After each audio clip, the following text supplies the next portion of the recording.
चलिए अब एक्सपर्ट्स को जोड़ लेते हैं शो से। हमारे साथ हमारे टेक्निकल एक्सपर्ट्स बने हुए हैं। हमारे साथ मेहुल कोठारी हैं और साथ ही हमारे साथ राजेश पालविया भी हैं। Morning to both of you. Mehul, सबसे पहले आपके पास आते हैं। आप कैसे देख रहे हैं इंडेक्स पर कैसे ट्रेड की सेटअप होगा अगर हम निफ्टी की बात करें तो आज के लिए? Good morning Priyanka. देखिए, अगर निफ्टी के डेटा की बात करें तो कल ओपन इंटरेस्ट हालांकि 22% कम हुआ है। नवंबर वो था नवंबर फ्यूचर में। At the same time same amount of data added in December future. तो ओवरऑल ओपन इंटरेस्ट वहीं का वहीं है, ट्रेंड वहीं का वहीं है, जो मेजर ब्रेकडाउन था वो वहीं का वहीं है। आई गेस 17,800 के ऊपर जब तक नहीं जाता तब तक हम ये नहीं कह सकते कि बॉटम बन गया है। आई गेस मार्केट में थोड़ी बहुत अनसर्टेनिटी रहेगी। आज के दिन की बात करें तो मुझे लगता है कि 17,600 के पास कॉल में जो एडिशन था उसमें थोड़ा बहुत शॉर्ट कवरिंग आ सकता है। तो इसके चलते 17,600 का कॉल थोड़ा बहुत अपसाइड दिखा सकता है। तो 40 रुपए का उसका क्लोजिंग प्राइस था। मुझे लगता है 20 रुपए के स्टॉप लॉस से एक बार बाय कर सकते हैं। 80 रुपीज का टारगेट रहेगा for a very short term. So 17,600 का कॉल बाय कर सकते हैं आज के दिन के लिए। तो एक कॉल्स के जरिए आप सीधा एंटर कर सकते हो, क्योंकि अभी शॉर्ट कवरिंग का ट्रेंड चल रहा है, इसलिए थोड़ा इन्वेस्टर्स और ट्रेडर्स इसका ध्यान रखें और ये एनालिस्ट भी ध्यान रख रहे हैं कि आप कॉल्स और पुट के जरिए मार्केट के अंदर आइएगा। राजेश पालविया भी इस बीच हमारे साथ हैं एक्सेस सिक्योरिटीज के। राजेश सर, बैंक निफ्टी पे क्या करना है? वैसे देखा जाए निफ्टी और बैंक निफ्टी के मुकाबले कल निफ्टी जीता, आज बैंक निफ्टी जीतेगा क्या? Good morning Dimpy ji. Good morning Priyanka ji. Good morning everyone. देखिए, कल बैंक निफ्टी में जरूर कल का जो सेटअप था उसमें अगर हम देखें तो बैंक निफ्टी ने जो लो बनाए थे उसने प्रीवियस डे के जो लो थे उसको वायलेट नहीं किया था। ये एक सबसे इंपॉर्टेंट बात बैंक निफ्टी में देखने को मिली, जबकि निफ्टी ने एक नया लो बना के वहां से रिवर्सल दिया। हालांकि बैंक निफ्टी में कल प्राइस एक्शन थोड़ा सा म्यूटेड था, लेकिन फिर भी अगर हम डेटा को एनालाइज करें तो जिस तरीके से कल के सेशन में जब बैंक निफ्टी में रिकवरी हुई वहां पे पुट राइटर्स ने अपनी पोजीशंस एग्रेसिव ऐड करते हुए दिखे। 37,000, 37,200, 37,300 ये सारी स्ट्राइक्स पे पुट राइटर्स अपनी पोजीशंस कल ऐड करते हुए दिखे। तो इससे ये दिखता है कि बैंक निफ्टी में एक अपसाइड का ट्रेड यहाँ से बिल्कुल बनते हुए दिख सकता है आज के सेशन में। 37,350 ये काफी इंपॉर्टेंट लेवल रहेगा आज इंट्राडे पर्सपेक्टिव से। जैसे इसके ऊपर बैंक निफ्टी क्रॉस करेगा तो एक अच्छा शॉर्ट कवरिंग का मूव इसमें यहाँ से बनते हुए दिख सकता है और हम मान के चल रहे हैं 37,650 तक की अपसाइड यहाँ से बैंक निफ्टी में आते हुए दिख सकती है। तो कोई भी अगर डिप मिलती है तो इसको ऐड करे। और बैंक निफ्टी के लिए स्टॉप लॉस जो रहेगा लॉन्ग साइड के लिए वो रहेगा 37,050 का। जब तक बैंक निफ्टी इस लेवल के ऊपर ट्रेड करती रहे, यहाँ पे बाय ऑन डिप्स की स्ट्रेटेजी रखना चाहिए बैंक निफ्टी में।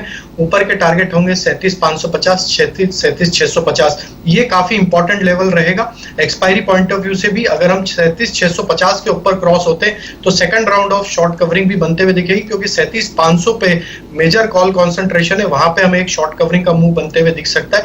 तो ये टारगेट के लिए इंट्राडे पॉइंट ऑफ व्यू से बाय किया जा सकता है, लेकिन इसके ऊपर सस्टेन होते तो एक बड़ा शॉर्ट कवरिंग का मूव भी यहाँ से बनते हुए दिख सकता है। ठीक है, तो एक bounce back session expected from both the experts on both the index. अब साथ ही राजेश जी अपनी कॉल्स भी बता दीजिए, आज ट्रेडिंग कॉल्स अगर आपने आइडेंटिफाई की हो।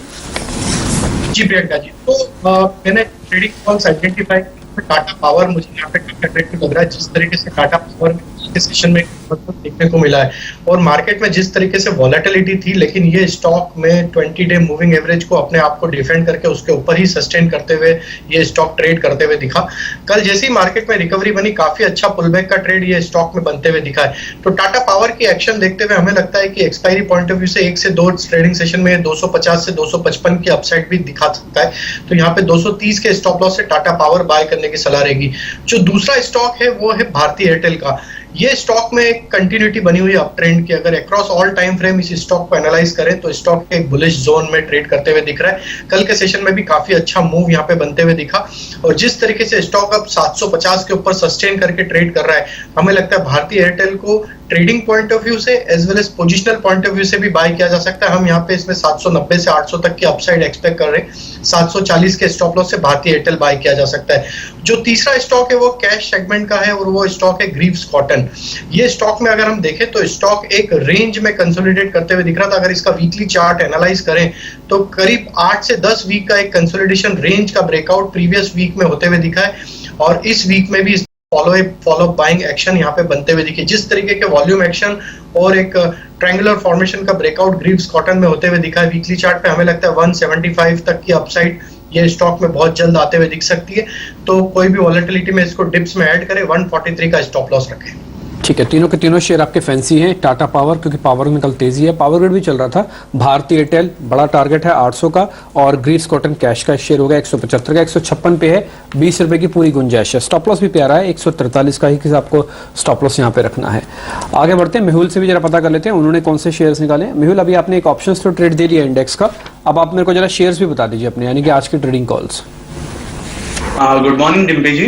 देखिए, फर्स्ट स्टॉक हमारा है स्पाइस जेट। स्पाइस जेट अगर देखा जाए तो तकरीबन 4-5 महीने के कंसोलिडेशन के बाद 80 to 83 के ऊपर सस्टेन किया है। बहुत ही मेजर रेंज ब्रेकआउट आया है। और वॉल्यूम्स की बात करें तो तकरीबन 5 करोड़ शेयर्स का कल हमने एनएससी में वॉल्यूम्स देखा, तो ह्यूमंगस वॉल्यूम्स के साथ ब्रेकआउट आया। मुझे लगता है कि तकरीबन 10% की अपसाइड इसमें इजीली देखने को मिल सकती है। सो स्पाइस जेट बाई की सलाह रहेगी। स्टॉप लॉस हमारा है 80 रुपीज का और अपसाइड टारगेट है 92 का। तो ये फर्स्ट स्टॉक है। सेकेंड स्टॉक है एक थोड़ा मीडियम रिस्क की है, एफएमसीजी है, कोलपाल। इसमें एक हार्मोनिक पैटर्न बनी है, रिवर्सल है। हालांकि कंफर्मेशन की हमें राह देख रहे हैं हम। 1500 के ऊपर इसको बाय करना चाहिए, 1486 का क्लोजिंग प्राइस है। 1500 के ऊपर बाय कीजिए, 1465 का स्टॉप लॉस रहेगा और अपसाइड टारगेट रहेगा 1560 का। तो ये हो गया कोलपाल। और थर्ड स्टॉक है गोदरेज इंडस्ट्रीज। अगर आप देखें डिम्पी जी तो पिछले कुछ सेशन में जो बहुत ही बड़ा फॉल आया था निफ्टी में तकरीबन 500 पॉइंट का, तभी भी गोदरेज इंडस्ट्रीज गिरा नहीं था। इसमें रेंज ब्रेकआउट आया है और कंसोलिडेट कर रहा था। तो मुझे लग रहा है इस स्टॉक में बहुत ही ज्यादा स्ट्रेंथ है। सो 615 का इसका क्लोजिंग प्राइस है। मुझे लगता है 590 के स्टॉप लॉस से बाय करना चाहिए और हमारा अपसाइड टारगेट रहेगा गोदरेज इंडस्ट्रीज में 650 का। एक पुरानी कहावत है मार्केट के अंदर, ट्रेंड इज फ्रेंड। तो आज बाजार ठीक दिख रहा है। कल की शॉर्ट कवरिंग थी, इसलिए दोनों एक्सपर्ट्स ने 6 की 6 कॉल आपको बाय की दी है। जो मेहुल ने कॉल्स दी है उसमें स्पाइस जेट, कोलपाल और गोदरेज है, और एक ऑप्शंस का ट्रेड भी आपके सामने है। और राजेश सर ने जो ट्रेड दिए वो है टाटा पावर, भारती एयरटेल और ग्रीस कॉटन। छोटा सा ब्रेक ले रहे हैं, ब्रेक के बाद तुरंत लौट रहे हैं।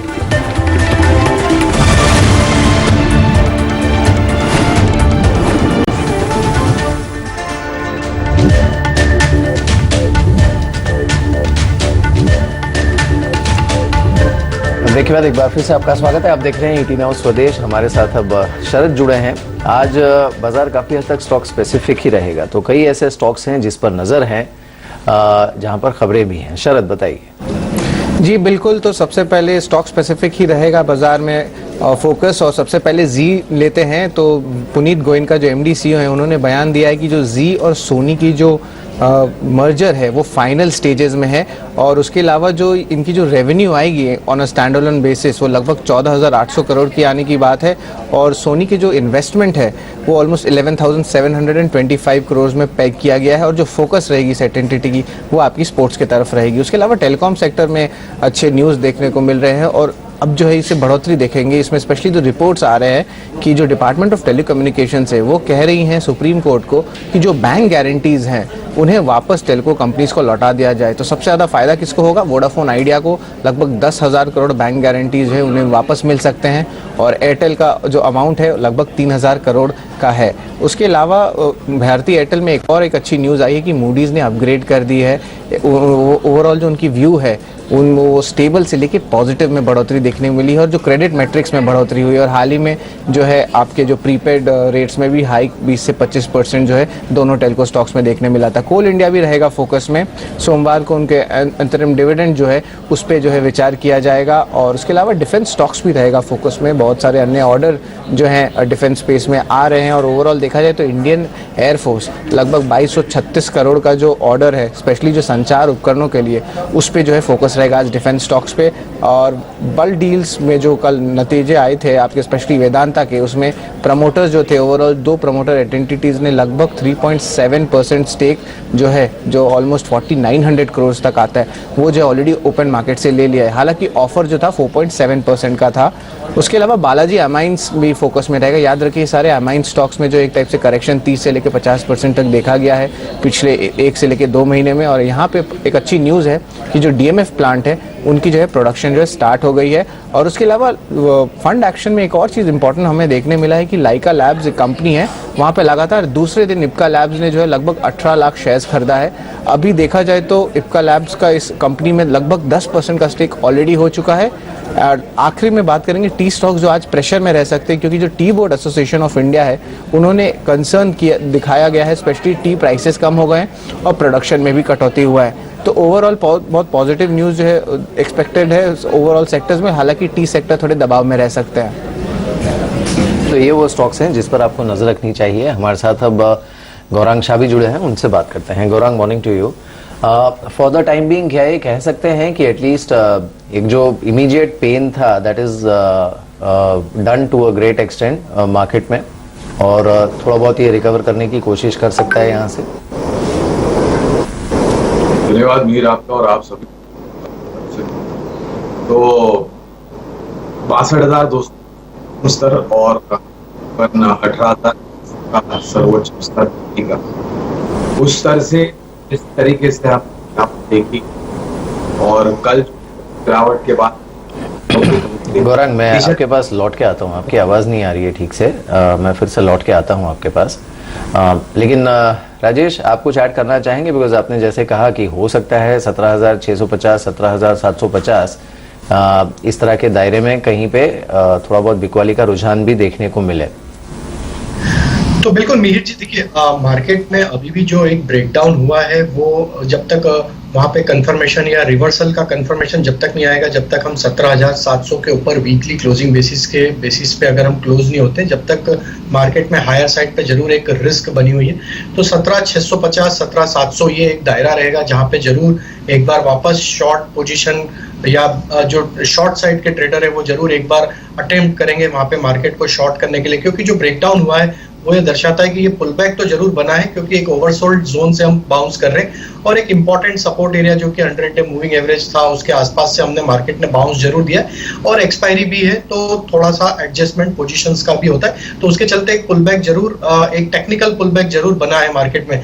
लेकिन यहाँ से मार्केट को बाइंग कंफर्ट जोन में आना इंडेक्स पॉइंट ऑफ व्यू से, तो 17,700 के ऊपर क्लोज होना, वीकली क्लोजिंग बेसिस पे होना बहुत जरूरी, अदरवाइज जरूर हायर साइड पे एक बार वापस से सप्लाई बनते हुए दिख सकता है।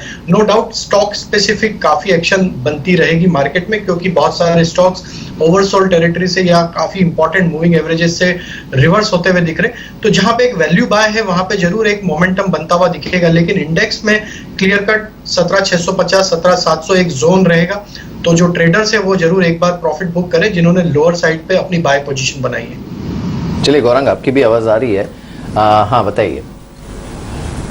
तो मैं ये बता रहा था कि जिस तरीके से सर्वोच्चम स्तर बनाया सेंसेक्स निफ्टी ने, और जिस तरीके से गिरावट हमने देखी, अगर आप आंकड़ों में देखेंगे तो आपको ज्यादा लगेगी, लेकिन अगर आप सर्वोच्चम स्तर से गिरावट को आप प्रतिशत के हिसाब से देखेंगे तो मेरे ख्याल से बहुत ही मामूली गिरावट थी, और ये जरूरी था क्योंकि काफी भीड़ जमा हो गई थी मीर मार्केट में, बहुत सारे कमजोर हाथ आ गए थे, एफएनओ सेगमेंट में लेवरेज पोजीशन बढ़ रही थी, और जिस प्रकार से बड़ी मात्रा में काफी सारे स्टॉक्स बैन में आ गए थे, तो ये सफाई जो होना था वो जरूरी था। और ये भी जरूरी था कि, और इतिहास भी गवाह है मीर के, सर्वोच्चम स्तर बनाने के बाद बाजार को थोड़ा बहुत नीचे की तरफ आना चाहिए, मुनाफा वसूली आनी चाहिए, एक दायरे में कामकाज करे, एक मजबूत बुनियाद बने, और फिर ऊपर के तरफ के पड़ाव हम फिर से तय करें, तो वो ऊपर के पड़ाव जो है वो हम टिक पाएंगे वहां पर। और अक्सर लोग शिकायत करते हैं कि गिरावट नहीं आती है, अगर गिरावट आती है तो बाजार में निवेश का हमें मौका मिलेगा। अब पता नहीं कितनी समझदारी और बुद्धिमत्ता का लोगों ने इस्तेमाल किया और निवेश किया है, क्योंकि हम ये मानते हैं कि ये एक महज छोटा मोटा करेक्शन था। आप लंबी अवधि में बाजार का रुख हमें पूछे तो वो बहुत ही सकारात्मक और मजबूत नजर आता है। और जहां तक रहा सवाल नतीजों का, तो ये जो दूसरी तिमाही के नतीजे का अंत हुआ है वहां पर हमने कोई निराशा नहीं देखी, और आज सुबह ही आप ही के टिकर पर मैं देख रहा था करीबन आधा से 1 दर्जन कंपनियों का विदेशी संस्थागत निवेशकों ने जो लक्ष्य है वो ऊपर की तरफ बढ़ाया। तो आप ये शिकायत क्यों करते हैं कि गोरे बिकवाली करते हैं? गोरों की बुद्धिमत्ता अपने तरफ रहने दीजिए, आप अपनी बुद्धिमत्ता का इस्तेमाल कीजिए, जोखिम झेलने की क्षमता है उस हिसाब से आप शेयर बाजार में आकर के निवेश कीजिए। हर गिरावट पर हमें लग रहा है कि निवेश का मौका है, और आज भी वो दिन बुरा नहीं होगा जहां पर अगर आप शुरुआत करते हैं तो लंबी अवधि में अच्छा खासा मुनाफा आपको मिल सकता है, बशर्ते कि आप सक्षम, मजबूत और चुनिंदा कंपनियों में निवेश करें, क्वालिटी खरीदे, क्वांटिटी न खरीदे। Alright, very well explain Gaurang ने। इन्वेस्टमेंट और ऐड करने की पोर्टफोलियो में और डिप पर खरीदारी करने की सलाह दी है। एक बार टेक्निकल व्यू भी ले लेते हैं कुछ सेक्टर्स पर। राजेश, आपका व्यू करेगा आज डिफेंस स्पेस पर? एक बड़ी डील हुई है डिफेंस मिनिस्ट्री की तरफ से, क्या यहाँ पर एक्शन में रहेंगे डिफेंस स्टॉक्स? तो बिल्कुल देखिए, पिछले दिनों में करेक्शन जरूर देखने को मिला सारे ही स्टॉक्स में। अगर हम बात करें इस सेक्टर की, तो अगर हम देखें तो HAL का भी सेटअप देखें तो स्टॉक एक अच्छे मूविंग एवरेज 20-डे मूविंग एवरेज से बाउंस करते हुए दिखा है। तो वहां पे हमें लगता है कि एक अच्छा पुल बैक का ट्रेड यहाँ पे बनते हुए दिख सकता है। तो यहाँ पे अपसाइड के टारगेट हमें लगता है जो आना चाहिए करीब 1440-1450 तक के अपसाइड के टारगेट इसमें आते हुए दिख सकते। तो HAL पे फोकस रखना चाहिए। काफी अच्छी जगह से स्टॉक में एक रिवर्सल देखने को मिला है। तो 1380 के स्टॉप लॉस से HAL को बाय किया जा सकता है 1440 1450 के ट्रेडिंग पॉइंट ऑफ व्यू से। इस बीच आज TVS मोटर्स पे भी एक रिपोर्ट आई है मैक्वारी की, वो कह रहे हैं कि अभी और थोड़ा चल सकता है। एक बार मेहुल, आप TVS मोटर्स चेक करेंगे क्योंकि रोल ओवर का आंकड़ा इसका कमजोर है TVS मोटर्स का। जी हाँ डिम्पल, देखिए TVS मोटर की बात करें तो जो पिछले महीने में बहुत ही स्ट्रॉन्ग मूव हमने देखा, तकरीबन 500 के आसपास से वन साइड काउंटर 800 की तरफ गया। उसके बाद ये जो स्ट्रॉन्ग बिकवाली आई है, मुझे लगता है थोड़ा प्रॉफिट बुकिंग है। कल का दिन अगर देखें तो एग्जैक्ट 20-डे मूविंग एवरेज पर इसने सपोर्ट लिया था तकरीबन 700 के पास, और वहां से एक थोड़ा सा बाउंस देखा। तो मुझे लगता है अगर 700 का लेवल बरकरार रहता है तो थोड़ा बहुत इसमें और अपसाइड देखने को मिल सकता है, which could be just a pull back. लेकिन 730 740 तक के लेवल्स देखने को मिल सकते हैं। नीचे में सपोर्ट 700 का रहेगा। जी बिल्कुल। और इनफैक्ट गौरांग ने जो बात कही वही कल भी पूरे दिन हमने कई बड़े जानकारों से बात की थी और उन सबका यही कहना था कि फंडामेंटली भारतीय बाजारों में कोई दिक्कत नहीं है। इनफैक्ट ये खरीदारी का एक बहुत अच्छा मौका हो सकता है। और कई जानकार थे जिन्होंने इनफैक्ट ये सलाह दी कि सावधानी के साथ आप अच्छे स्टॉक्स में या फिर सेक्टर्स पर नजर भी रख सकते हैं। एक बार सुन लेते हैं उन्होंने क्या कहा बाजार की गिरावट पर। कुछ ऐसे अच्छे बिजनेस भी हैं जहां पे फ्लोटिंग स्टॉक कम था, होल्डर्स कॉन्सेंट्रेटेड थे, तो अगेन दामों को आसमान पे छू दिया है। तो यह जो रेड जोन है वहां पे अभी भी करेक्शन जारी रहेगा और वहां पे निवेश करके लोगों का ज्यादा पैसा लॉन्ग टर्म में नहीं बनेगा। उसके सिवा मार्केट में करेक्शन हेल्थी है, फंडामेंटल्स आज भी सपोर्टिव है और ये करेक्शन में निवेश करने का मौका निवेशकों को मिलेगा। तो मेरे ख्याल से domestic capex link theory themes, real estate and domestic consumption में जो हमने सेक्टर देखे हैं तो उसमें नेक्स्ट 2-3 साल से के लिए अच्छी ट्रैक्शन दिख सकती है। I still believe very firmly that we continue to be in a bull market, and you will see these occasional bouts of correction, which are healthy to shake off any complacency, and the markets will become more stock specific than they have been. In this the PAC which has gone up and the valuations are very high, definitely one should look at these corrections to buy especially. तो ये थी कुछ बड़े जानकारों की राय। गौरांग, आपसे मैं दो स्टॉक्स या फिर एक सेक्टर और एक स्टॉक पर राय चाहूंगा। एक तो कल पेटीएम में हमने जो रीबाउंड देखा है, और लिस्टिंग से पहले मुझे याद है आपसे बात हमने की थी, उस समय थोड़ी वैल्यूएशन की कंसर्न थी, लेकिन कल हमने एटलीस्ट उसे हरे निशान में देखा। एक तो वो, और दूसरा टेलीकॉम स्टॉक्स। ये जो भारतीय एयरटेल ने एक कहा जा सकता है कि टैरिफ को लेकर सर्जिकल स्ट्राइक की है उसके बाद सेंटिमेंट कैसा लग रहा है आपको टेलीकॉम स्पेस में?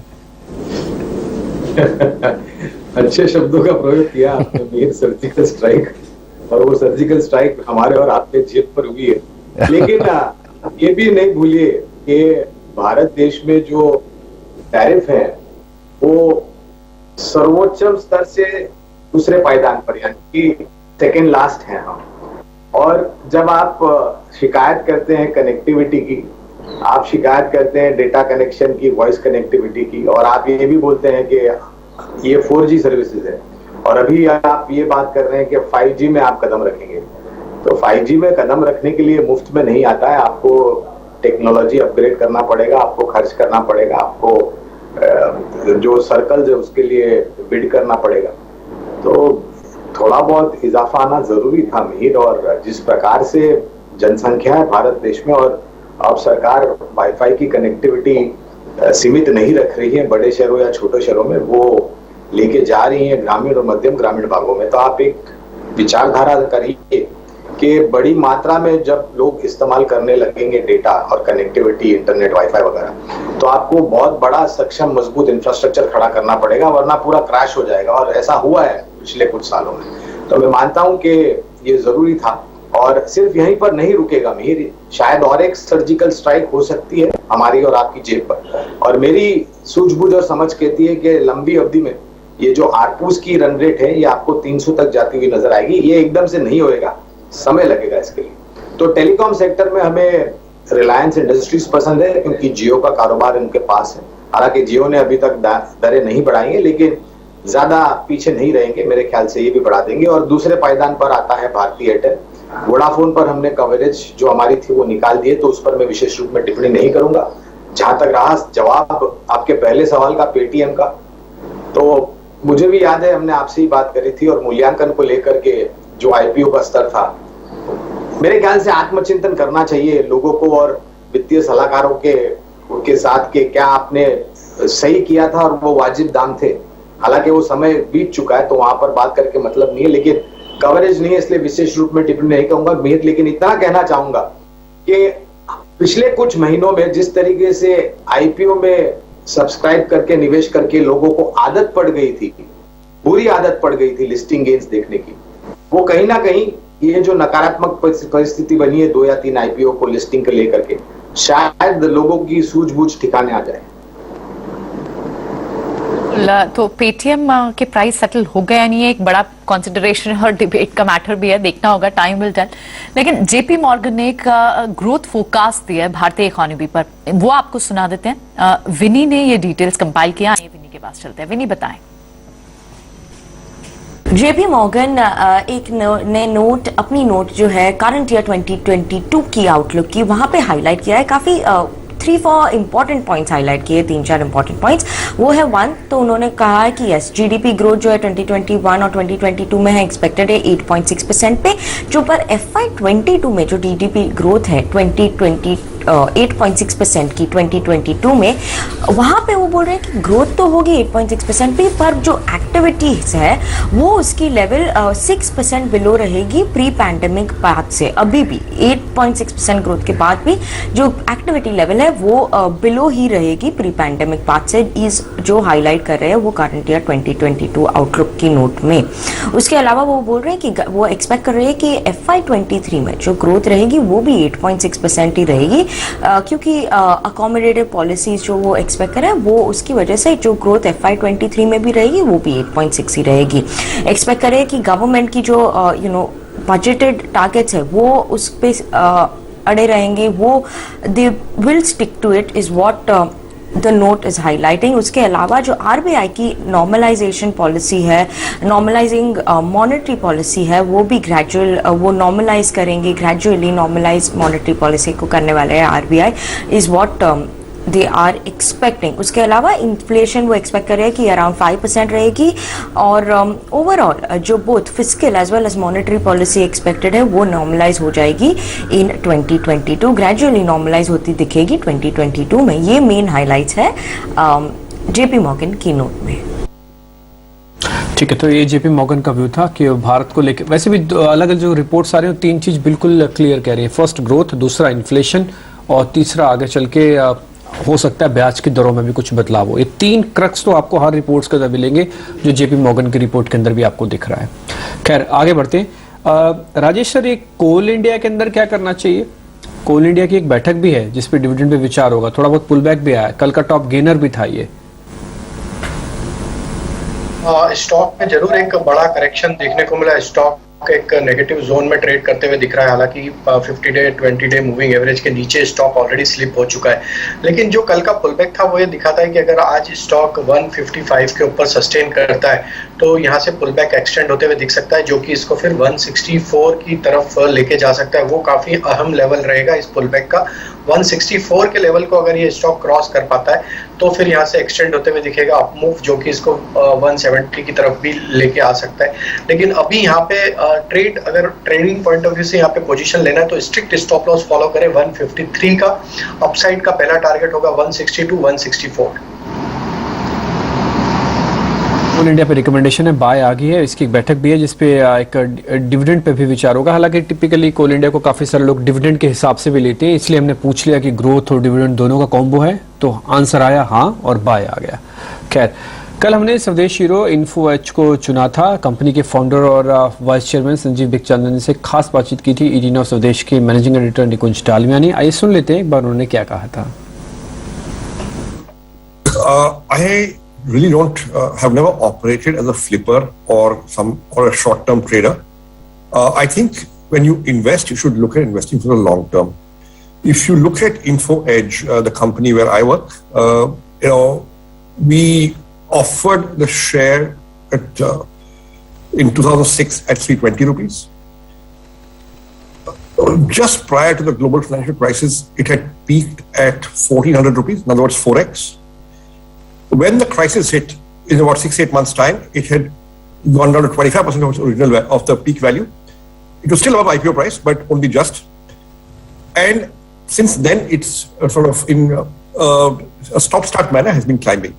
Over 15 years since we listed in November 2006. The share started trading the first week of November. To now, that's exactly 15 years almost. From the IPO price to now has been roughly 80x return.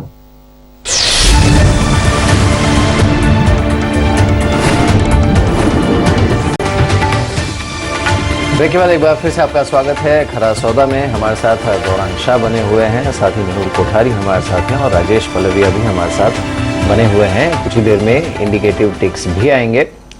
लेकिन मेहुल, आज के लिए कम से कम इस समय जिस तरह के संकेत हैं SGX निफ्टी से, आप कोई 2-4 स्टॉक्स रेकमेंड करना चाहेंगे? देखिए मेहिर, ऑलरेडी 3 स्टॉक हमने जो डिस्कस किए हैं वो तो काफी स्ट्रांग है ही, बट मुझे ऐसा लगता है कि आज के मार्केट के चलते मेटल्स में थोड़ा बहुत शार्प बाउंस आ सकता है। कल हमने देखा काफी सारे स्टॉक्स थे मेटल्स में, हिंडाल्को था, टाटा स्टील था, काफी अच्छे सपोर्ट से घूमे हैं। तो स्पेसिफिकली अगर मेटल्स की बात करें तो एक जिंदाल स्टील एंड पावर है जो कि 200 दिन के मूविंग एवरेज पे सपोर्ट लेकर घूमा है, एक रिवर्सल पैटर्न भी बनाया कैंडल स्टिक्स का। तो यहाँ पर 380 के करीब की इसकी क्लोजिंग दिख रही है। हाँ, 380 का क्लोजिंग है। यहाँ पर 365 के स्टॉप लॉस से बाई कर सकते हैं और मुझे लगता है अपसाइड में 400 तक के लेवल्स दिखा सकता है जिंदाल स्टील। बिल्कुल। इस बीच गौरांग, बैंकिंग स्टॉक्स पर आपकी राय क्या है? खासकर जो PSU बैंक्स हैं, एक तो रिजल्ट्स जिस तरह के इनके रहे हैं और इकोनॉमिक रीबाउंड जिस तरह से कंटिन्यू कर रहा है, PSU बैंक्स पर आपकी क्या सलाह होगी गौरांग? तो अमीर, बुनियादी तर्क के आधार पर कुल मिलाकर के 4 बैंक पर खरीदारी की राय है। स्टेट बैंक ऑफ इंडिया प्राथमिकता पर, उसके बाद दूसरे पायदान पर बैंक ऑफ बड़ौदा, तीसरे पर है बैंक ऑफ इंडिया और चौथे के नाम लेने से पहले एक सावधानी की राय दूंगा, क्योंकि PNB भी हमारी खरीदारी की सूची में, लेकिन हम ये नाम उन निवेशकों को सुझा रहे हैं जिनके पास जोखिम झेलने की क्षमता बहुत ही ऊपर की तरफ है। ये इसलिए मेहर क्योंकि नतीजे में सुधार आने के लिए समय लगेगा और जो लोन बुक एक्सपोजर है वो कुछ वनरेबल सेक्टर पर ज्यादा है, इस करके ये सावधानी की हम राय देते हैं। ऑलराइट, बिल्कुल। अब चलिए कुछ और स्टॉक्स जिन पर नजर डाल लेते हैं, क्योंकि मेहुल आपने अभी बताया कि मेटल स्टॉक से एक रीबाउंड सेशन की एक्सपेक्टेशन है। क्या अब IT स्टॉक से भी, क्योंकि हमने देखा कि कल थोड़े प्रेशर में थे, सारे सेक्टर से एक रीबाउंड दिखाया, क्या लग रहा है अब IT सेक्टर भी एक पुलबैक की तैयारी में है? देखिए प्रियंका, IT सेक्टर की बात करें तो थोड़ा बहुत मिक्स्ड बैग व्यू है हमारा। कुछ स्टॉक है ऐसे जिसमें करेक्शन आया ही नहीं है, तो थोड़ा बहुत करेक्टिव मूव एक्सपेक्टेड है या कंसोलिडेशन एक्सपेक्टेड। कुछ स्टॉक्स ऐसे हैं जो काफी करेक्ट हो चुके हैं। फॉर एग्जांपल TCS में अच्छा खासा हमने प्रॉफिट बुकिंग देखा है, तकरीबन 4000 के लेवल से ये आज 3400 के पास ट्रेड कर रहा है। तो TCS जैसे स्टॉक्स है, इसमें यहाँ पर अच्छा खासा पुल बैक हमें देखने को मिल सकता है। इसकी पैटर्न की बात करें तो डबल बॉटम पैटर्न जैसा कुछ बना भी है इसमें, तो यहाँ पर 3600 रुपए तक TCS में अपसाइड हम देख सकते हैं। 3380 का इसमें सपोर्ट है जो कि स्टॉप लॉस के हिसाब से यूज हो सकता है। चलिए, तो नजर रहेगी इन सारे सेक्टर्स पर ही। मार्केट ओपन होने के बाद देखना होगा कि कैसा ट्रेड सेटअप आज बनता है इन सेक्टर्स पर। अब हमारे साथ स्टूडियो से अजय भी बने हुए हैं। अजय मॉर्निंग, आज आपकी नजर कहाँ होगी? Good morning Priyanka, good morning Mihir. मेरी नजर आज भी पीएसयू बैंक्स पे होगी, क्योंकि जैसा मिहिर और हम डिस्कस कर रहे थे कि ये जो फार्म लॉज के रिपीलमेंट से थोड़ा सेंटिमेंट हिट हुआ है। अगर पीएसयू बैंक्स पे आगे चल के विंटर सेशन ऑफ पार्लियामेंट में ये बज क्रिएट होती है कि एक्ट को चेंजेस आए जाएंगे, तभी एक या दो पीएसयू बैंक्स शायद वो डाइवर्स कर दिए जाएं, उस डायरेक्शन में बात जाती है, तो जो पहले की नेगेटिविटी है फार्म लॉज को पीछे लेने की, वो कुछ हद तक मिट जाएगी। और वैसे भी गवर्नमेंट ने ये स्टांस मेंटेन किया है कि बहुत ज्यादा पीएसयू बैंक से कंसोलिडेट होने चाहिए, 4-5 बड़े बैंक बनने चाहिए। अब कौन से पीएसयू बैंक सेल होंगे, डाइवर्स किए जाएंगे स्ट्रेटेजिक इन्वेस्टर को, इसकी अटकलें चलेंगी और पीएसयू बैंक पूरा पैक जो है वो मूव करेगा between now and the winter session. मेरे व्यू में हमने थोड़े साइंस उसके ऑलरेडी आते देख लिए हैं, और इसके साथ अगर आप कपल्ड करिए कि Q2 के नंबर्स और कमेंट्री पीएसयू बैंक कितनी अच्छी आई है, तो there is a very strong case to look at the PSU bank space beyond the SBI as a basket. तो ये एक है बात जो मुझे देखनी है। और वैसे भी ये चले नहीं है 10-12 साल के अपने कंसोलिडेशन के।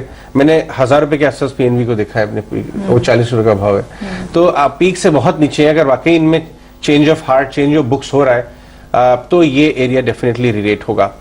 ये तो है मेरा फोकस इस समय रेडार पे, लेकिन निकुंज का भी फोकस जान लेते हैं। और निकुंज हमारे साथ जुड़ रहे हैं, वो बाजार में किन बातों पे इस समय नजर रखे हुए हैं वो जानते हैं। इनफैक्ट क्रिप्टो भी एक एरिया है जिसके बारे में बातचीत हो रही है बाजार में। निकुंज, आप क्या देख रहे हैं? जी हाँ, न्यूज़ आज हम बोल सकते हैं कि आज एक न्यूज़ हैवी डे नहीं है। जिस प्रकार से हमने देखा था कि सोमवार और मंगलवार को शेयर बाजार के अंदर न्यूज़ का काफ़ी headlines were dominating the market action. Today it would be sentiment and technicals which will dominate the market action.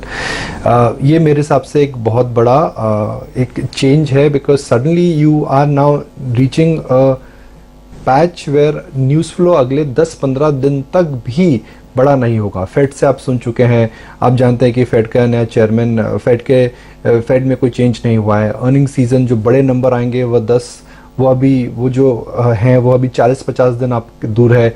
दिसंबर एक डल महीना माना जाता है, कोई बहुत बड़ा कॉर्पोरेट एक्शन नहीं है। दिसंबर में हम अक्सर देखते हैं कि ईयर एंड की बुक्स होती हैं, ईयर एंड की बुक्स में एडजस्टमेंट्स होते हैं। तो हम एक मार्केट के ऐसे फेज में जा रहे हैं जिसके अंदर न्यूज़ फ्लो बहुत अच्छा नहीं, बहुत ज़्यादा नहीं रहेगा, मगर टेक्निकल सेंटिमेंट और ईयर एंड फैक्टर्स हैं वह शायद ट्रेडिंग पर इन्फ्लुएंस करेंगी।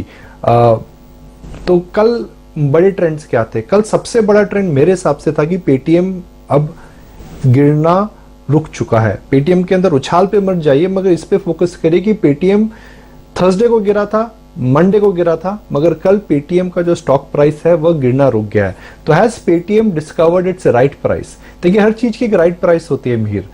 हम शेयर बाजार में वही डिबेट करते हैं रोज की वो राइट प्राइस क्या है।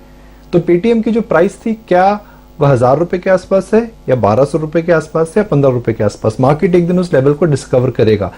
क्या पेटीएम की प्राइस डिस्कवर हो चुकी है? अगर पेटीएम की प्राइस डिस्कवर हो चुकी है तो जाहिर है उसकी वजह से हम देखेंगे कि वो जो फिनटेक, एनबीएफसी और न्यू बैंकिंग मार्केट और स्टार्टअप मार्केट है वो थोड़ा संभल जाएगा। तो मेरे लिए सबसे बड़ा ट्रेंड कल ये था कि पेटीएम के अंदर जो हमने गिरावट देखी थी शायद वह संभल गई है। राइट, थैंक्स फॉर दैट निकुंज। अब आगे चलते हैं और एक एक्सक्लूसिव न्यूज ब्रेक की बात करते हैं। नयनतारा राय हमारे साथ एक एक्सक्लूसिव स्टोरी लेके आई है इंडिया बुल हाउसिंग फाइनेंस के बारे में। नयनतारा, बताइए क्या क्या जानकारी मिली है आपको?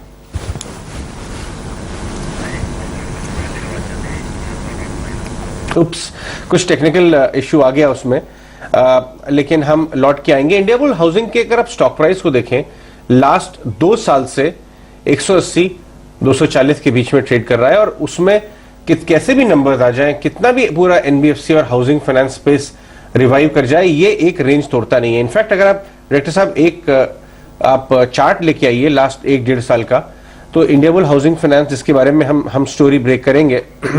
Okay, Nayantara is ready. Nayantara, बताइए आप क्या स्टोरी लेके आई हैं आज इंडिया बुल हाउसिंग पे? हाँ जी, सूत्रों ने हमको ये बताया है कि इंडिया बुल्स हाउसिंग फाइनेंस में तो एक बड़ी डील हो रही है। जैसे ही हमने इंडिया बुल्स रियल एस्टेट में देखा था, इंडिया बुल्स हाउसिंग को भी डी प्रोमोटराइज किया जा रहा है। समीर गहलोत जो प्रमोटर है, उनकी जो अभी स्टेक है कंपनी में वो 21% है। इसको 10% से कम करना पड़ेगा डीप्रोमोटराइजेशन के लिए। अभी जो वो स्टेक का होल्डिंग का करंट मार्केट प्राइस में वर्थ देखा जाए वो है 2000 करोड़ से ज्यादा। तो कैसे किया जाएगा इसको?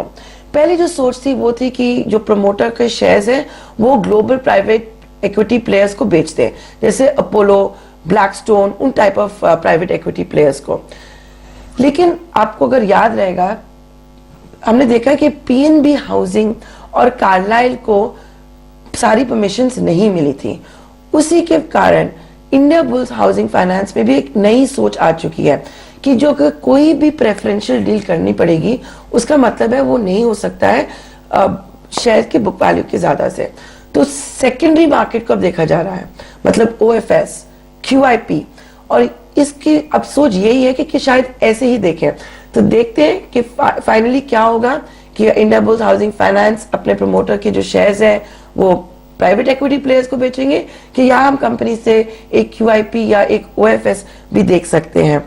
हमने कंपनी को तो कांटेक्ट किया था, उन्होंने कोई कमेंट नहीं दिया है। चलिए, तो ये थी नयनतारा की खबर। शुक्रिया नयनतारा इस अपडेट के लिए।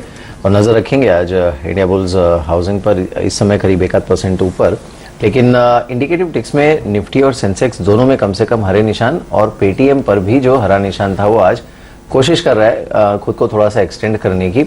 पीएसयू बैंक्स पर नजर रखनी चाहिए, यहाँ पर आज अच्छा रुझान देखने को मिल सकता है। और साथ ही टेलीकॉम स्टॉक्स, ये कुछ ऐसे स्टॉक्स हैं जो कि फोकस में आप रख सकते हैं। और मेटल्स, जैसे मेहुल बात कर भी रहे थे। राजेश, आप कोई और स्टॉक्स ऐड करना चाहेंगे क्या? क्योंकि एक्शन है स्टॉक्स में, लेकिन थोड़ा बहुत इंडेक्स के बाहर है।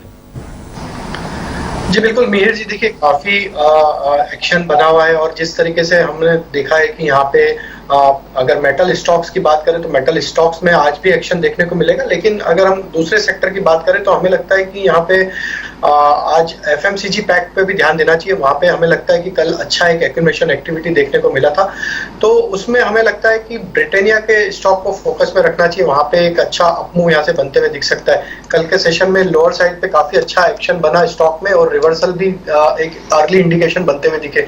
हमें लगता है ब्रिटानिया आज ओपनिंग के बाद अगर सस्टेन करता है 3640 के लेवल को, तो फिर यहाँ पे एक अपमूव का ट्रेड यहाँ पे बनते हुए दिख सकता है। 3750 तक की अपसाइड हमें लगता है ब्रिटानिया में भी आते हुए दिख सकती है। तो ये एक सेगमेंट रहेगा जहाँ पे फोकस किया जा सकता है। नो डाउट भारतीय एयरटेल में हमें लगता है कि काफी अच्छा एक्शन यहाँ से बनते हुए दिख सकता है, तो ओपनिंग के बाद भारतीय एयरटेल को भी फोकस में रखना चाहिए, और हमें लगता है कि काफी अच्छा अपमूव यहाँ से बनते हुए दिख सकता है। हालांकि हमने उसमें रिकमेंडेशन भी दिया है, और हमें लगता है भारतीय में यहाँ से 790-800 तक की अपसाइड बहुत जल्द देखने को मिल सकती है। गौरांग, एक बार वापस से आते हैं उस इंडिया बुल हाउसिंग की स्टोरी पे। In fact India bull housing, India bull realty दोनों ही फोकस में है, क्योंकि काफी ब्लॉक डील्स हो रही हैं। हर हफ्ते लगभग ब्लॉक डील होती है इंडिया बुल रियल्टी में, और अजम्पशन ये है बाजार का कि प्रमोटर अपना स्टेक कम कर रहे हैं। और सेम अब स्टोरी हमें इंडिया बुल हाउसिंग की तरफ से आ रही है, जो नयनतारा ने ब्रेक की, कि शायद वो पुराने प्रमोटर धीरे धीरे वो, क्योंकि सबको बाजार में मालूम है कि वो अब धनी कंपनी पे ज्यादा फोकस कर रहे हैं। तो आप इन दोनों स्टॉक्स को किस तरह से देख रहे हैं? क्योंकि ये रीरेट नहीं हो रहे हैं, ये सब चीजें के बाद भी एक रेंज में अटके हुए हैं दोनों ही stock, IB housing, IB realty. आपके हिसाब से कौन से फैक्टर इसको रीरेट करेंगे? धन्यवाद अजय, और आपको भी सुप्रभात हमारे तरफ से। तो कुछ 2 साल या 2.5 साल पहले जब खबरों के आधार पर नकारात्मक परिस्थिति बनी थी इंडिया बुल हाउसिंग फाइनेंस पर, तब हमारी जो हमने कवरेज खरीदारी की थी वो निकाल दी थी, क्योंकि हमें वो सब खबरें ठीक नहीं लग रही थी। और अगर आप तुलना भी कर लें एचएफसी यानी कि हाउसिंग फाइनेंस सेगमेंट में HDFC limited, LIC housing finance, can fin homes, PNB housing finance, इन सब की तुलना करें अगर आप इंडिया बुल्स हाउसिंग फाइनेंस से, तो कहीं ना कहीं परिस्थिति काफी नकारात्मक बनती हुई नजर आई है। और रियल एस्टेट सेक्टर में हाउसिंग फाइनेंस क्षेत्र की अगर आप बात करें तो हमें HDFC प्राथमिकता पर, उसके बाद कैन फिन होम्स, और तीसरे पायदान पर LIC हाउसिंग, ये कंपनियां पसंद आती हैं। और यहाँ तक रियल एस्टेट का सवाल है अजय, तो मैं ये मानता हूं कि जो 5 कंपनी हमारी खरीदारी की सूची में है, वो तुलना के हिसाब से भी अगर आप कंपैरेटिवली कहना चाहे तो ज्यादा बेहतर है। बैलेंस शीट मजबूत है, एग्जीक्यूशन रेट काफी मजबूत है, और वो होगी Godrej properties, Sobha limited, Oberoi realty, Prestige estates और मेरे ख्याल से कुछ हद तक Puravankara, if I am not mistaken, लेकिन मुझे ठीक से याद नहीं है। तो मैं ये 4 नाम जो हैं उसको ज्यादा प्राथमिकता दूंगा। एक फोकस शिफ्ट करते हैं और बात करते हैं ग्लेनमार्क फार्मा और सन फार्मा की। ग्लेनमार्क कल 10% ऊपर था अच्छे वॉल्यूम्स के साथ। आपकी क्या राय है इस पे चार्ट्स पे? और दूसरा सन फार्मा जो 800 के आसपास काफी मजबूत है, बड़ी गिरावट में भी वो बहुत ज्यादा शार्प फॉल्स नहीं दिखा रहा है, रेजिलियंस शो कर रहा है। इन दोनों पे क्या राय?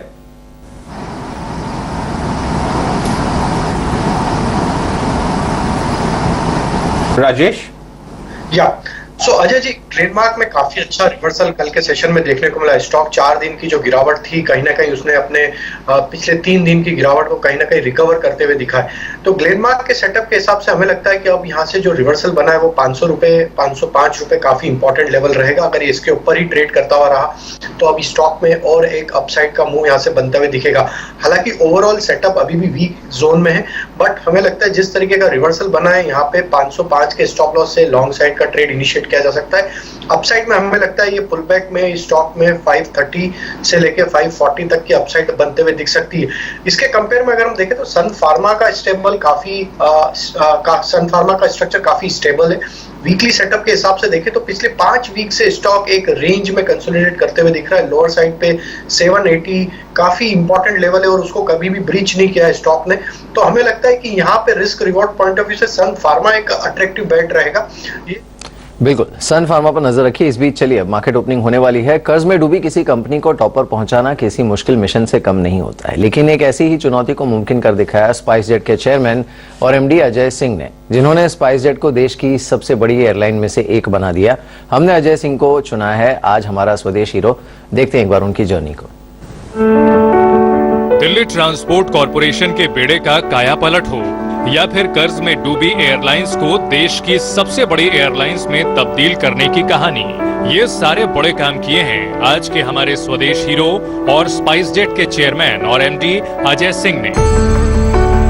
हॉकी और बॉक्सिंग जैसे खेलों में गहरी दिलचस्पी रखने वाले अजय सिंह ने कारोबार भी पूरी स्पोर्ट्स स्पिरिट के साथ किया है और उन्होंने जो काम भी हाथ में लिया उसे अपने अंजाम तक पहुंचाकर ही दम लिया है। मोदी लुफ्त जैसी दम तोड़ चुकी एयरलाइंस को फिर से आसमान में उड़ाना हो या फिर कर्ज में डूब चुकी स्पाइसजेट को फिर एक बार आकाश की बुलंदियों तक पहुंचाना हो, इसका श्रेय हमारे आज के स्वदेश हीरो अजय सिंह को जाता है। चलिए, इस बीच अजय जी, मैं आपसे रिक्वेस्ट करूंगा कि आप बेल बजाकर आज स्वदेश पर मार्केट ओपनिंग कीजिए।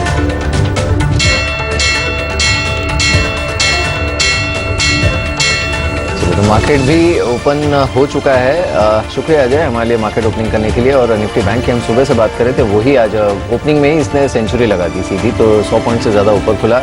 निफ्टी हालांकि 22 पॉइंट ऊपर और सेंसेक्स में करीब 25-30 अंकों की तेज़ी शुरुआती दौर में देखने को मिल रही है। एक बार गेनर्स को देख लेते हैं। जो निफ्टी के गेनर्स हैं इसमें ONGC है, UltraTech, Tata motors, Adani ports, coal India, SBI life, ये कुछ काउंटर्स हैं जहां पर रुझान अच्छा देखने को मिल रहा है। प्रेशर जिन स्टॉक्स पर है उनमें Infosys, Sun Pharma, Asian Paints, Eicher motors, GSW और रिलायंस, ये कुछ काउंटर्स हैं जहां पर थोड़ा बहुत नुकसान का रुझान देखने को मिल रहा है। लेकिन 26 पॉइंट ऊपर है निफ्टी 17,530 के आसपास। निफ्टी बैंक 37,375 के आसपास। भारतीय एयरटेल थर्ड डे इन अ रो आज भी हरे निशान के साथ ट्रेड करते हुए नजर आ रहे हैं। रिलायंस को लेके आइए। रिलायंस आज थोड़ा फ्लैटिश खुला है। कल शाम को बाजार के बंद होने तक वहां पे एक अच्छी कमेंट्री आई थी मूडीज की तरफ से और स्टॉक नेगेटिव से ऑलमोस्ट 1.5% ऊपर हो गया था, लेकिन देखिए आज प्रेशर में आता हुआ नजर आ रहा है। इतना बड़ा वेट है इसका इंडेक्स में कि जरूरी है इसे मार्क करना। अब ऑलमोस्ट 0.5% नीचे। आज का फोकस बैंक निफ्टी है क्लियरली। फार्मा स्टॉक्स हैं। कल लास्ट आवर ऑफ ट्रेड में फार्मा बहुत जोर से चल गया था, तो ग्लेनमार्क, सन फार्मा, इस तरह के स्टॉक्स को देखिए आज भी हरे निशान के साथ आ रहे हैं। और थोड़े ऑटो स्टॉक्स भी, बजाज ऑटो, M&M, मारुति, तीनों ही हरे निशान के साथ। ऑटो में भी लग रहा है कि वर्स्ट ओवर हो गया है और हर मौके पे, गिरावट के मौके पे लोग इसे रिपोजिशन करने की कोशिश कर रहे हैं और हमें वो भी आज हरे निशान के साथ खुलते हुए नजर आ रहे हैं। प्रियंका, आपकी नजर किधर है? देखिए, आप नजर की बात करें तो हेवी वेट सारे के सारे आपको हरे निशान में देखेंगे, तो वो एक बड़ा रिलीफ है। अगर बैंकिंग स्टॉक्स पे भी आप बात करें तो आप SBI 0.5% ऊपर दिख रहा है, HDFC बैंक 0.5% ऊपर दिख रहा है। इनफैक्ट बैंक निफ्टी थोड़ा सा ऊपर से कुछ पॉइंट्स जरूर नीचे आया, लेकिन इस वक्त इनफैक्ट इसने रीगेन कर लिया है। 100 पाउंड से ऊपर ही है अब बैंक निफ्टी, लेकिन इस वक्त सारे हैवी वेट्स का चलना और उनका पॉजिटिव रहना बाजार को ऊपर की तरफ सस्टेन रखेगा, ये एक बड़ा ट्रिगर रहेगा। तो इस वक्त निफ्टी पर आप बात करें तो आप बात कर ही रहे थे अभी, रिलायंस की बात करते हैं, भारतीय एयरटेल की बात कर रहे थे, बैंक से भी एक अच्छा कंट्रीब्यूशन फिलहाल के लिए जरूर दिखाई दे रहा है। इनका लग रहा है आप लंदन में वेकेशन की प्लानिंग कर रही हैं ऑलरेडी, क्योंकि आप पाउंड्स में आज शेयर प्राइसेस को कोट कर रही हैं। 100 पाउंड 50 पाउंड, मामला क्या है? देखिए हॉलिडे टाइम है ना अजय, तो ऐसा लगता है कि एफआई सिर्फ हॉलिडे सोच रहे, तो हम क्यों नहीं सोच सकते हॉलिडे? बिल्कुल नहीं, बाजार में देखने को मिल रहा है कि कुछ इंस्टीट्यूशनल स्टॉक्स ना क्वाइट हो गए। ये बात आपने बहुत सही उठाई कि इंस्टीट्यूशनल एक्शन, अगर आप कल का वेदांता के जो करीब 14 करोड़ शेयर के ब्लॉक डील्स हुए थे उसको माइनस कर दिए तो मामूली सेल फिगर ही निकल के आता है। करेक्ट, इनफैक्ट वो एक तरीके से सेल फिगर आपने सही कहा कि मामूली है, तो जो एक बड़ी सिवियरिटी के साथ जो सेलिंग चल रहा था वो शायद थम गया है, थोड़ा सा कम हो गया है। अच्छा है, अच्छा है हॉलीडे मोड में ही रहे तो कम से कम बिकवाली के बटन पे तो रहेगा। कोई स्टॉक्स मेहुल आप बताना चाहेंगे क्या? ओपनिंग जिस तरह की हुई है, थोड़ी सी कन्विक्शन थोड़ा सा कम है एटलीस्ट इंडेक्स पर शुरुआत में। जी हाँ मीर, देखिए वीकनेस थोड़ी दिख रही है ओपनिंग के बाद, बट एक स्टॉक है Elgi equipments, major breakout multi year breakout के पास है, काउंटर 238 पर ट्रेड कर रहा है। मुझे लग रहा है वॉल्यूम्स भी बहुत अच्छे खासे हैं, तो इसको 232 के स्टॉप लॉस से एक बार बाय करना चाहिए। मुझे लगता है 250 के करीब के लेवल्स आज ही शायद देखने को मिल सकते, इतना बड़ा ब्रेकआउट आया है इसमें।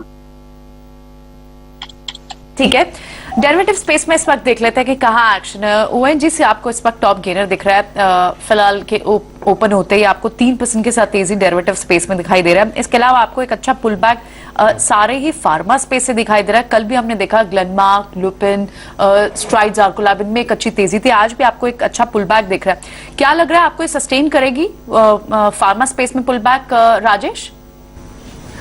देखिए Priyanka ji, setup pharma space का अगर देखें तो वीक साइड में, लेकिन पुल बैक जरूर बना है क्योंकि काफी स्टॉक्स ओवरसोल्ड टेरिटरी से यहाँ पे अब रिबाउंड दिखाते हुए दिख रहे हैं। तो स्टॉक की बात करें तो जैसे सन फार्मा के हमने जिक्र किया था, सन फार्मा में एक अच्छा यहाँ से पुल बैक का ट्रेड बनते हुए दिख रहा है। हमें लगता है सन फार्मा को यहाँ पे फोकस में रखना चाहिए।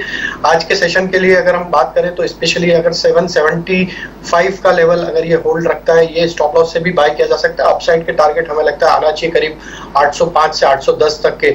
और दूसरा जो मोमेंटम दिख रहा है वो पावर स्पेस में जरूर देखने को मिल रहा है। जैसा कि टाटा पावर ऑलरेडी हमने रिकमेंड किया था, उसके साथ हमें लग रहा है कि टोरेंट पावर को यहाँ पे फोकस में रखना चाहिए। जिस तरीके से स्टॉक में एक्शन बना हुआ है, हमें लगता है टोरेंट पावर भी यहाँ से एक अप मूव यहाँ से बनाते हुए दिख सकता है। टोरेंट पावर 537 के आसपास अभी ट्रेड कर रहा है, हमें लगता है इसको बाय किया जा सकता है 525 के स्टॉप लॉस से। अपसाइड में हमें लगता है टारगेट जो आ सकते हैं इसमें वो आ सकते हैं 555 तक के। टोरेंट पावर आपकी पसंद होगी, और पावर और साथ ही एनर्जी काउंटर्स में कैप स्पेस से भी आप देखें तो वहां पे भी अच्छा एक्शन देखने को मिला। जेएसडब्ल्यू एनर्जी भी अब आपको 3% की तेजी के साथ, इसके साथ ही आपको टाटा पावर, इस पे हमारी एक रिकमेंडेशन आज सुबह भी थी। सीएससी भी आपको लगभग 1.5% की तेजी के साथ दिखाई दे रहा है। तो आज पावर स्टॉक्स फिर से फोकस में रह सकते हैं, ऐसी इंडिकेशन लग रही है। साथ ही कुछ ऐसे काउंटर्स जो हम देख रहे हैं कि मेटल से हमें एक पुल बैक जरूर दिखा, लेकिन आज वो एक्शन इतना नहीं दिखाई दे रहा है। कैसे देख रहे हैं मेटल स्टॉक्स का सेटअप आज में? हो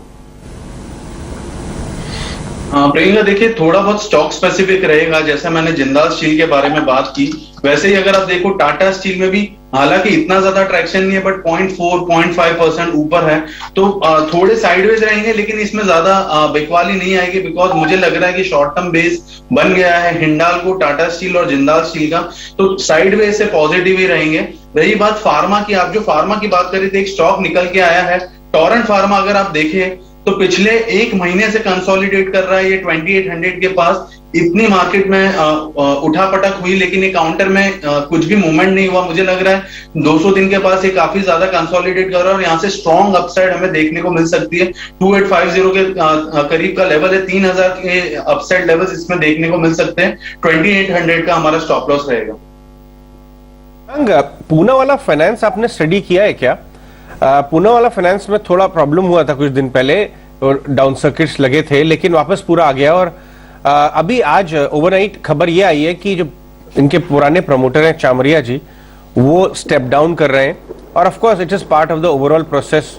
अब new promoters are getting in, management change हो रहा है, फेरबदल है वहाँ। हमने पूनावाला फाइनेंस के मैनेजमेंट से करीब एक हफ्ता पहले बात की थी ET Now स्वदेश पे, और उन्होंने काफी बड़ा एक डिजिटल रोड मैप और किस तरह से ग्रोथ लेना चाहते हैं वो सब डिस्कस किया था। आपका कुछ व्यू है इसके ऊपर 200 रुपए के आसपास?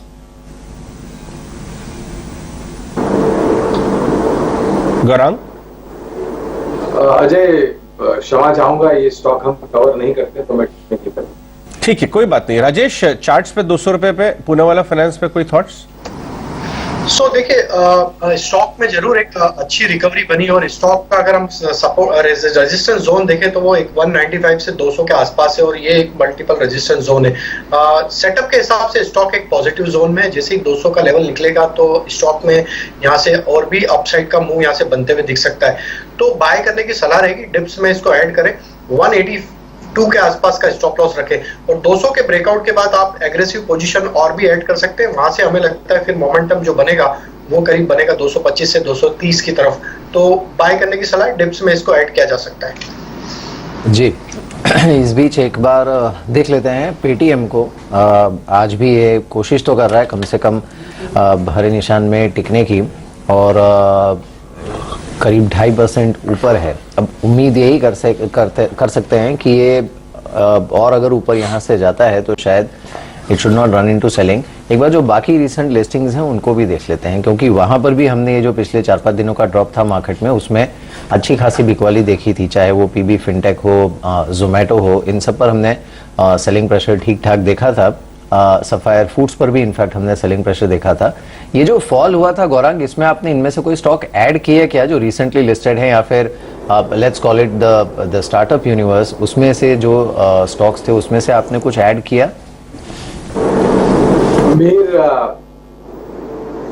ये जो हाल ही में लिस्टिंग हुई है उनके मूल्यांकन को लेकर के हमें थोड़ी दिक्कतें थी, इसलिए हमने ना तो कोई गिरने के बाद कवरेज निकाली है, ना ही IPO जब आने वाला था उसके पहले IPO नोट द्वारा निवेश की राय दी है। सफायर फूड्स हो गया, पेटीएम हो गया, बाकी अन्य 2-3 नाम जो लिस्ट हुए थे, और जो हमें पसंद आ रहा था वो हाल ही में लिस्ट हुआ था, गो फैशंस।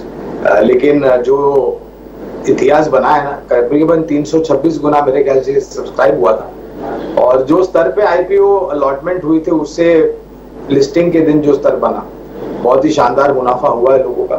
तो इस स्तर पर नहीं, लेकिन गो फैशंस पर मेरे ख्याल से गिरावट पर आप निवेश कर सकते हैं। इसके साथ साथ इसके पहले जो यूनिकॉर्न्स आए थे या फिर नवयुग के प्राणी आए थे, मिसाल के तौर पर दिव्यानी इंटरनेशनल या फिर जोमेटो, यहाँ पर भी गिरावट पर खरीदारी की जाएगी।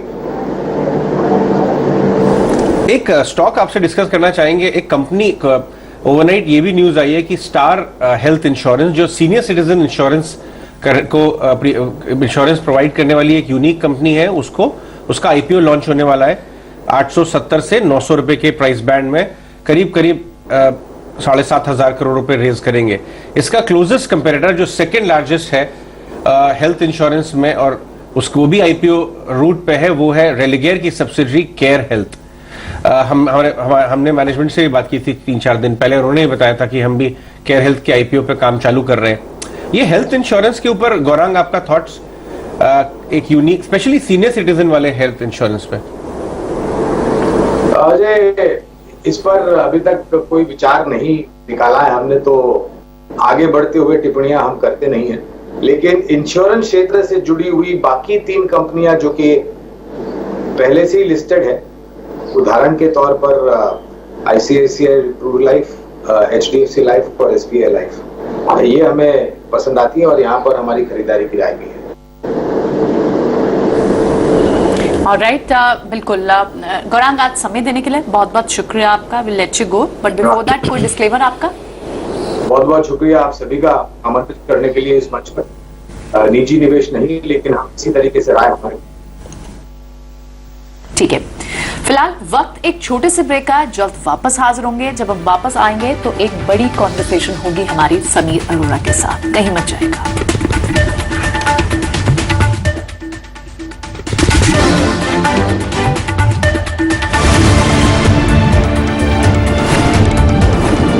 हमारे टेक्निकल पैनलिस्ट हमारे साथ इस समय हैं। राजेश के पास जाते हैं। राजेश, बाजार तो स्टेबलाइज होता हुआ नजर आ रहा है, थोड़ी सी डिप आई थी ओपनिंग में, लेकिन इस समय हमने देखा है कि वो dip was bought and 50 point gain में है। किस तरह के रेस्ट ऑफ द डे के लिए किस तरह के ट्रेड्स आपके सिस्टम पे पॉपअप हो रहे हैं? तो अजय जी देखिए, जिस तरीके का सेटअप अभी बना हुआ है, हमें लगता है कि कल एक्सपायरी है, उसके पहले जो ये पुलबैक बना है, ये 17,650 17,700 ये काफी इंपॉर्टेंट लेवल रहेगा। इसके ऊपर हम अब ट्रेड कर पाते हैं, ये हमें अगले 1 या 2 ट्रेडिंग सेशन में देखना होगा, क्योंकि जो मेजर शॉर्ट्स ओपन हुए थे जब मार्केट करेक्ट हो रहा था, वहां पे ये रेंज में ही शॉर्ट्स मेजर ओपन हुए थे, वहां पे शॉर्ट कवरिंग आना जरूरी है ताकि यहाँ से एक मार्केट को कंफर्ट मिले। स्टॉक स्पेसिफिक एक्शन जरूर देखने को मिलेगा। हमें लगता है जिस तरीके से टेलीकॉम सेक्टर में एक मूव बना है, तो भारतीय और रिलायंस यहाँ से हमें लगता है अच्छा करते हुए दिखेंगे और भी अच्छा यहाँ से अप मूव बनेगा। और जो दूसरा सेक्टर प्रॉमिसिंग लग रहा है, हमें लग रहा है पावर, स्पेस और कैपिटल गुड्स में L&T को यहाँ पे देखना चाहिए। ये दोनों स्टॉक्स यहाँ पे भी हमें लगता है काफी अच्छा मूव यहाँ से आगे आने वाले वीक में कंटिन्यू होते हुए दिखेगा। फार्मा स्पेस में जरूर एक रिकवरी का ट्रेड बनते हुए दिख रहा है, लेकिन अभी भी देखें तो यहाँ पे हमें आगे आने वाले दिन में कल के सेशन में रोल ओवर एक्शन को जरूर एक बार देखना होगा। बट PSU बैंक्स काफी इंटरेस्टिंग लग रहे हैं। जिस तरीके से PSU बैंक्स का स्ट्रक्चर है, कंपैरेटिवली अगर हम कंपेयर करें प्राइवेट बैंक से, तो हमें लगता है PSU बैंक में स्टेट बैंक और बैंक ऑफ बड़ौदा, ये दोनों बैंक काफी प्रॉमिसिंग लग रहे हैं। जैसे ये एक्सपायरी का एक ट्रेड खत्म होगा कल के सेशन में, हमें लगता है PSU बैंक यहाँ से एक अच्छा मूव देते हुए दिख सकते हैं। तो हमें लगता है SBI को यहाँ से बाय करना चाहिए पोजिशनल बेसिस पे। और SBI में हम मान के चल रहे हैं जिस तरीके से सेटअप बना हुआ है, यहाँ पे 520 से 530 तक की अपसाइड SBI में आते हुए दिख सकती। करंट लेवल से 484 के आसपास का स्टॉप लॉस सजेस्ट करेंगे। और बैंक बड़ौदा की बात करें तो बैंक बड़ौदा में जो रिकवरी बनी है, हमें लगता है बैंक बड़ौदा को भी यहाँ से बाय करना चाहिए 91 के स्टॉप लॉस से। और ये ट्रेड हमें लगता है अपसाइड में कंटिन्यू होते हुए दिख सकता है 102 से 104 की तरफ। तो PSU बैंक्स में अच्छा एक्शन दिख रहा है। राजेश की सलाह रहेगी यहाँ बाय करने की। राजेश, रिलायंस पर आपका क्या व्यू होगा? इस पर एक ब्लॉक डील भी हुई अभी कुछ देर पहले और हम देख रहे हैं कि 0.5% ही ऊपर है, लेकिन यहाँ ट्रेड सेटअप कैसा दिख रहा है आपको? तो प्रियंका जी देखिए, रिलायंस में एक बड़ा करेक्शन हमने पिछले दिनों में देखा, लेकिन जिस तरीके से रिकवरी का ट्रेड वापस बना है, अब 2400 के ऊपर स्टॉक वापस ट्रेड करते हुए दिख रहा है। तो ये एक कल भी काफी अच्छा aggressive buy throughout the day इसमें बाइंग एक्शन बनी हुई थी। हमें लगता है यहाँ पे भी कंटिन्यूटी रहेगी, अपसाइड का मूव यहाँ पे कंटिन्यू होते हुए दिखना चाहिए। हम मान के चल रहे हैं ये पुल बैक के ट्रेड में 2460 से 2480 ये जोन तक स्टॉक जरूर अपसाइड में मूव करते हुए दिख सकता है। तो जिन्होंने भी लोअर साइड में पोजीशन ली है या अभी करंट लेवल पे भी बाय करें, तो यहाँ से स्टॉप लॉस हम सजेस्ट करेंगे 2370 के आसपास। अपसाइड के टारगेट होंगे 2460 2480 तक के। मिड कैप स्पेस भी हम देखें तो पिछले कुछ मिनटों में हमने फोर्टिस हेल्थ में भी देखा है कि यहाँ तेजी आई है। इनफैक्ट हेल्थ केयर सेक्टर में अच्छा बस था, लेकिन ये जो सेल ऑफ आया उसमें इन पर भी एक मार पड़ी। फोर्टिस हेल्थ केयर कैसा सेटअप दिख रहा है इसका राजेश? बिल्कुल, देखिए फोर्टिस में जो बाउंस बना है लोअर साइड से 260 के आसपास, ये स्टॉक का ओवरऑल सेटअप तो पॉजिटिव है। और अब ये स्टॉक में जो बाउंस बना है, अब हमें लगता है कि स्टॉक इसके एक मल्टीपल रेजिस्टेंस जोन जो कि है 292 से 295 की जोन में, वो लेवल को जैसे ही क्रॉस करेगा तो ये इसमें एक ब्रेकआउट ट्रेड इनिशिएट होते हुए दिखेगा और फिर स्टॉक में 330 340 तक की भी अपसाइड आते हुए दिखेगी। तो ये स्टॉक को बिल्कुल बाय करना चाहिए पोजिशनल बेसिस पे। इसमें होल्ड रखें, इसके स्टॉप लॉस रखें करीब 272 के आसपास। अपसाइड के टारगेट हमें लगता है सूनर और लेटर 330 340 तक के भी आते हुए दिख सकते हैं।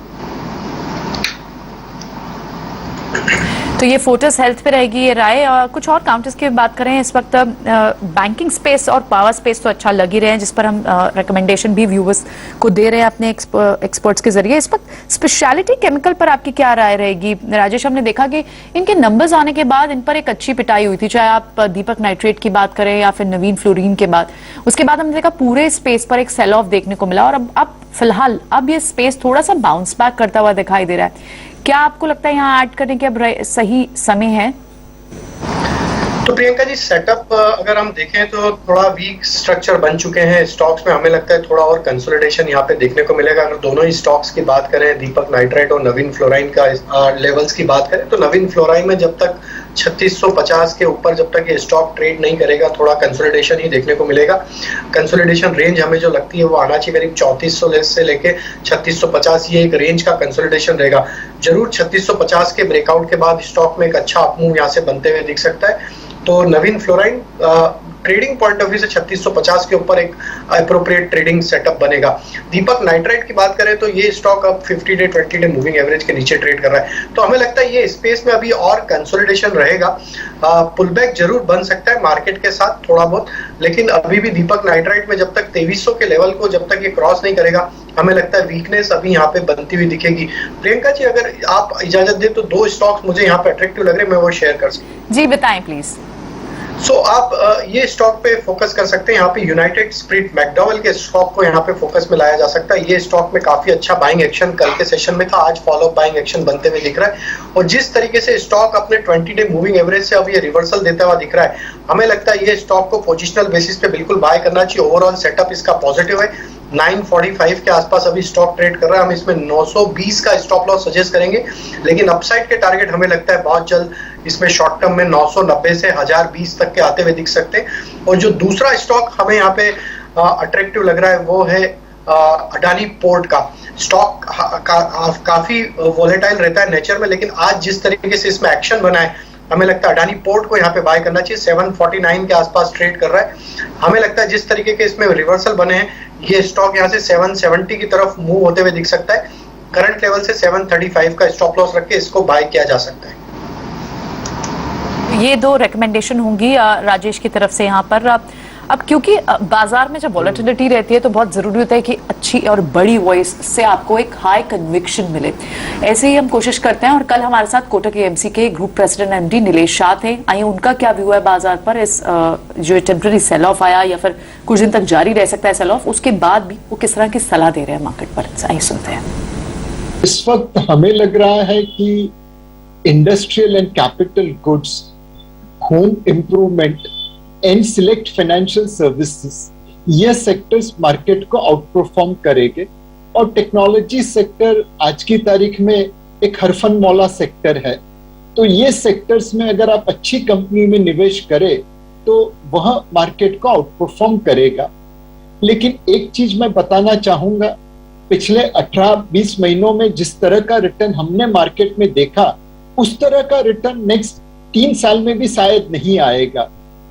मार्च 2020 के लॉस से जब आप बाउंस हुए तो वो एक अलग प्रकार का रिटर्न था।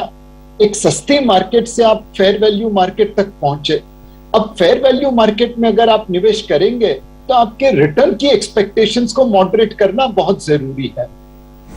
बिल्कुल। और ऐसे ही हमने व्यू लिया मैक्स लाइफ के सीईओ मिहिर वोहरा से भी। आइए रियल एस्टेट सेक्टर पर, होटल इंडस्ट्री पर उनका क्या व्यू है।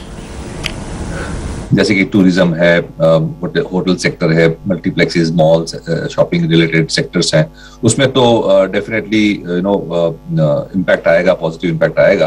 बट कंज्यूमर जो है डिस्क्रेशनरी, जैसे कि ऑटोमोबाइल्स है, कार खास करके, इंटरेस्ट रेट्स है, हाउसिंग है, उसमें भी काफी सारी चीजें पॉजिटिव दिख सकती है हमें, बिकॉज सेविंग्स हुए हैं लोगों के, आईटी सेक्टर में जॉब्स अच्छे क्रिएट हो रहे हैं, तो consumption as well as real estate में हमें अच्छी ट्रैक्शन दिख सकती है।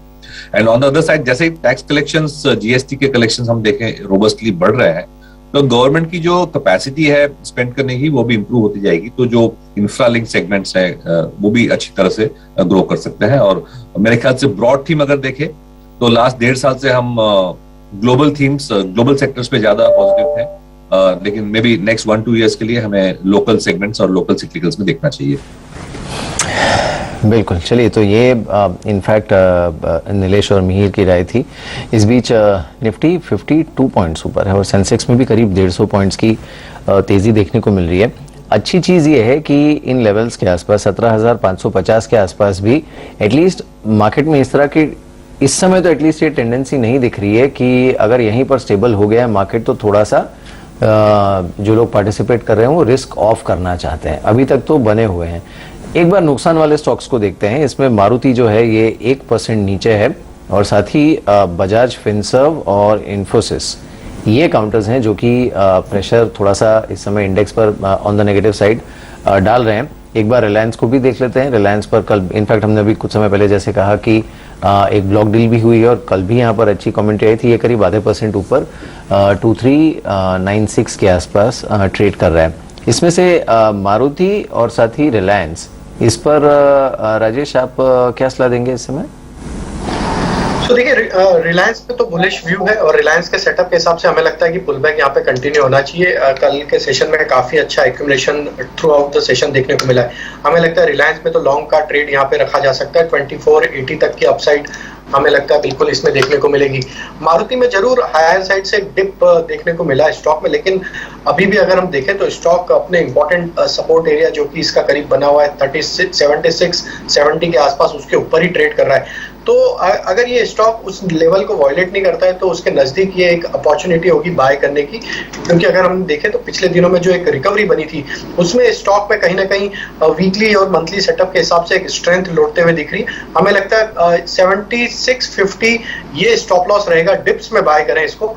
अपसाइड में जैसे ही स्टॉक में वापस 7900 का लेवल क्रॉस होगा तो स्टॉक में वापस 8400 8600 तक की भी अपसाइड बनते हुए दिख सकती। तो थोड़ा डिप का वेट करें मारुति में, और नीचे के लेवल पे अगर अवेलेबल होता है 7700 के आसपास मिलता है तो बिल्कुल बाय करने की सलाह रहेगी। ठीक है, बिल्कुल। तो यहाँ पर भी डिप्स पर बाय करने की सलाह रहेगी। शुक्रिया राजेश, आज अपना समय देने के लिए और अपनी ट्रेडिंग स्ट्रैटेजी हमारे व्यूअर्स के साथ शेयर करने के लिए। आपको कोई डिस्क्लोजर? तो प्रियंका जी, मेरा कोई पर्सनल निवेश नहीं है, लेकिन जो ट्रेड्स या स्टॉक्स पे एडवाइस दी वो जरूर हमारे क्लाइंट्स के पोर्टफोलियो में हो सकते हैं। वहां हमने अपनी कंपनी में जरूर एडवाइस की हुई है। शुक्रिया। फिलहाल वक्त एक छोटे से ब्रेक का, जल्द वापस हाजिर होंगे और बात होगी क्रिप्टो करेंसी। हमारा स्पेशल शो कहीं मच जाएगा।